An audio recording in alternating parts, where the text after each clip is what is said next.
was there anything that was very challenging for you? Now that you looked at the film, you look back with fondness and said, okay, I did it. Anything that about the shooting of the film that you remember that was very challenging for you? Nothing was challenging. ఇష్టపడి చేసాము cinema. Challenge అనేదే లేదు సినిమాలో.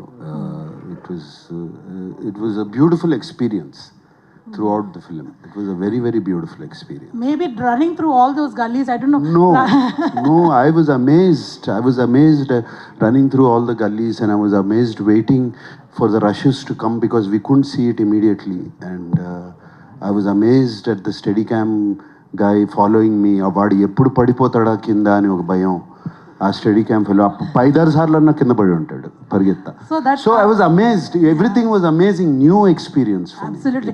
It still looks new. That's the greatness of the film, sir. So even the shooting part was because I had done about 8 films before.